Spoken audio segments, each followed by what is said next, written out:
Alô, amigos do Arena Esportiva, aquele abraço. O tema de hoje vai ser o projeto olímpico, paralímpico e também assédio na ginástica.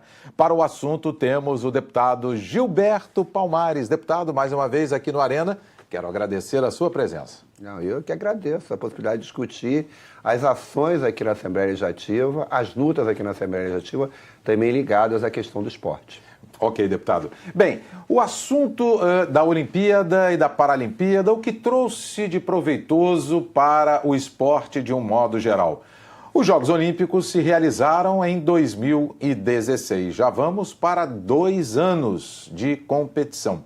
Tivemos a Copa do Mundo em 2014, os Jogos Pan-Americanos em 2007. Mega eventos, não só no Rio, mas também no Brasil. Deputado, na sua opinião, para o esporte, porque eu tenho trazido parlamentares aqui e eles têm usado uma frase, largado olímpico, que a única coisa que se sobressaiu foi a área de transportes. Com o VLT, as vias que foram criadas e que agora estão um pouco abandonadas, visto aqui o Boulevard Olímpico, né? Mas, digamos, vamos focar no esporte. O senhor acha que a Olimpíada e os Jogos Paralímpicos trouxeram algum legado para os atletas, para o país? Eu acho que tem um legado que pode parecer assim muito fluido, muito abstrato, mas eu vou focar principalmente a questão do esporte paralímpico. É porque todo esse debate mais amplo na sociedade de enxergar efetivamente a pessoa como deficiência, como cidadão, e cidadão na plenitude, inclusive como alguém que pratica esporte, alguém que dá nome ao Brasil, obtendo também títulos no esporte paralímpico. Então eu acho que o fato de ter havido esses eventos aqui no Brasil ajudou, por isso que eu digo abstrato, mas é importante, a pautar um pouco mais fortemente esse debate, que nós temos que lutar para garantir cidadania a todos e que as pessoas com deficiência são cidadãos também, que trabalham, que se apaixonam, que praticam esporte. E essa pauta é importante porque a gente tem que ter política de esporte para esse segmento e tem que pensar a cidade, o espaço também para esse segmento. Você acabou de comentar, en passant, que muitos colegas deputados admitem que na questão da preocupação com o transporte houve um certo legado, um certo avanço. Eu acho, mas eu continuo questionando. Eu acho que você tem que pensar a mobilidade urbana pensando todos os segmentos, inclusive a pessoa com deficiência. E eu acho que a gente tem que caminhar ainda muito nessa direção. Quando a deputada Tânia Rodrigues estava aqui na Assembleia Legislativa, hoje ela está na Prefeitura de Niterói, ela fez várias vistorias nos trens, no metrô, nas barcas, na acessibilidade para as pessoas que têm deficiência. Pelo que o senhor observa, já que o senhor mora em Niterói, as barcas, elas melhoraram o acesso às pessoas que têm deficiência?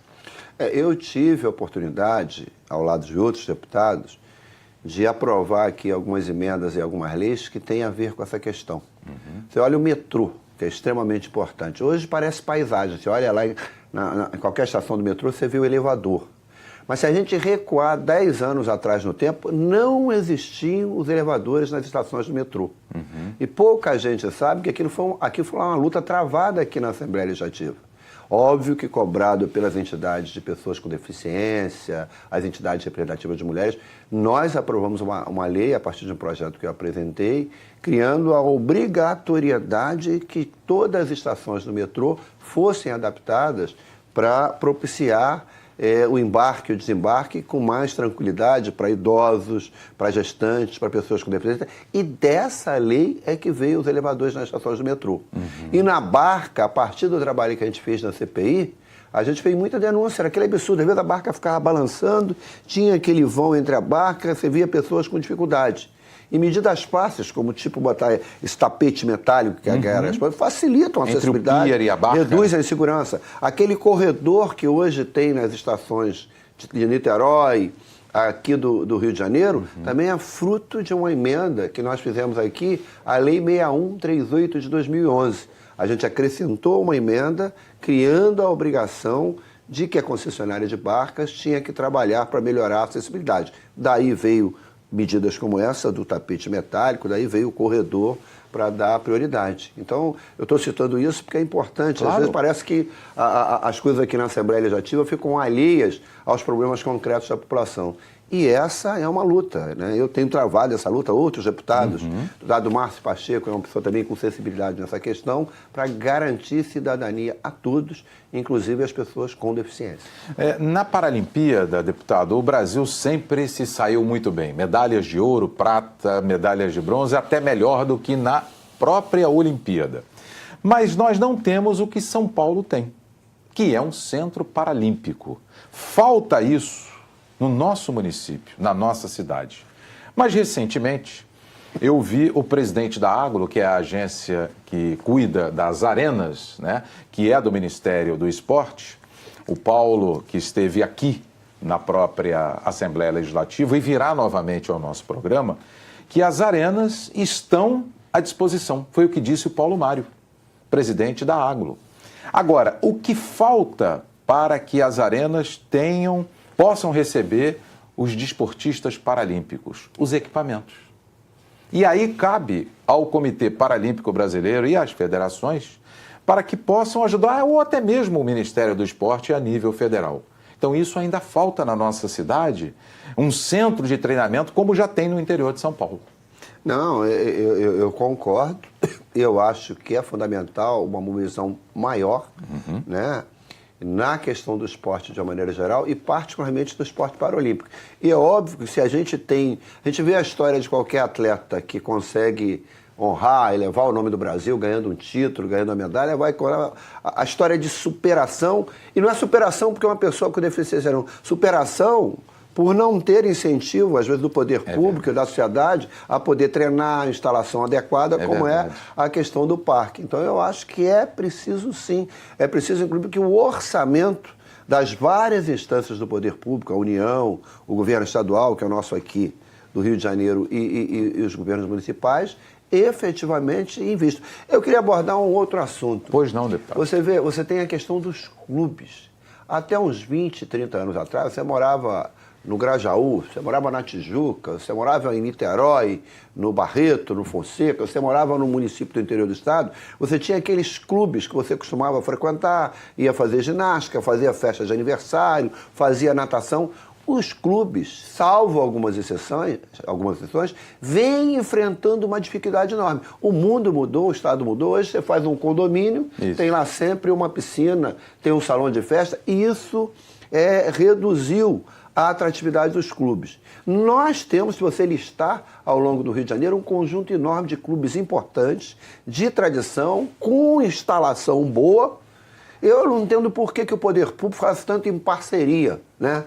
Público-privada. Eu não entendo por que não há efetivamente uma política de estabelecimento de parceria maior com os clubes que têm tradição, que têm espaço, que têm instalação, para o aproveitamento. Sim. Para o aproveitamento da prática de esporte de alunos da rede pública de ensino. Outro dia eu fui a Paula de Fronten e os alunos fazem educação física no espaço lá do clube. Já existe informalmente isso, mas era preciso que existisse uma política de incentivo para fortalecer os clubes, e eu acho que a saída é essa. Quem sabe, inclusive no esporte paralímpico, você não tem uma série de clubes, eu sei que já tem clubes que procuram ter ações nessa área, mas se houvesse uma parceria maior das várias instâncias do poder público com os clubes, você ajudaria a revitalizar uma série de clubes e ajudaria em questões desse tipo.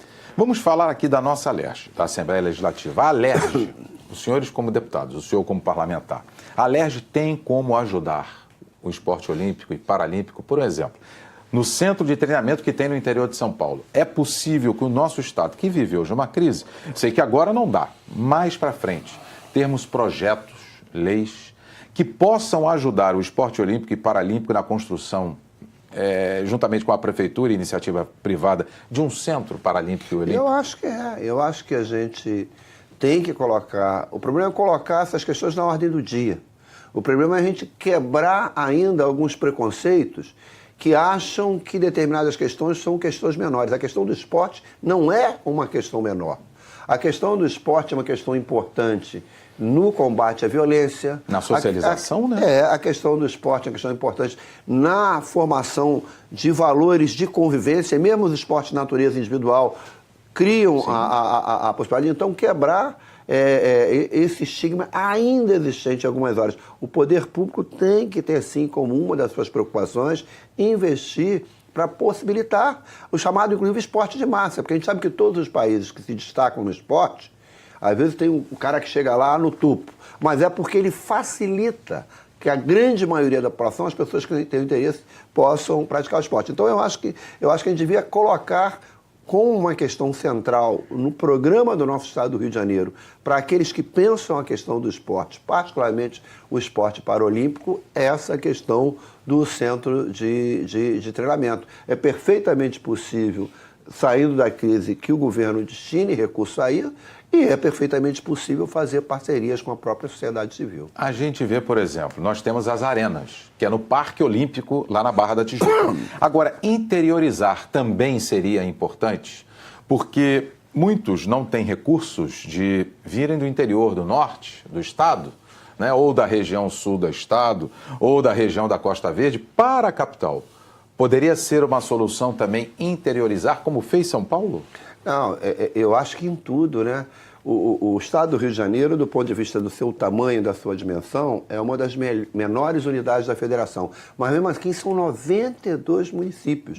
Nós temos que pensar a política que olha o conjunto dos municípios. Eu dei um exemplo ainda há pouco, tinha um clube aqui, em Paulo de Fronten, pertinho, né? Que o clube ajuda na política da educação da cidade, porque os alunos da rede pública fazem educação física. O mesmo pode ser que aconteça lá na região noroeste do estado, Itapiruna, Bom Jesus de Itabapana, lá a minha cidade, na atividade, ou no sul, Itatiaia e Resende. Então, eu acho, às vezes, um equívoco o fato de 75%, 76% da população do Rio estar concentrada na região metropolitana. Às vezes parece que o Rio é só a região metropolitana. E não é. A gente tem que pensar a política do esporte, inclusive do incentivo à prática do esporte pela pessoa com deficiência, do esporte paralímpico, também nas regiões do interior do estado. Com certeza. Já já no Arena Esportiva, na segunda parte, vamos continuar com o tema o desporto olímpico, paralímpico e também o assédio na ginástica. Vamos tocar também nesse assunto com o deputado Gilberto Palmares. Já já no Arena Esportiva.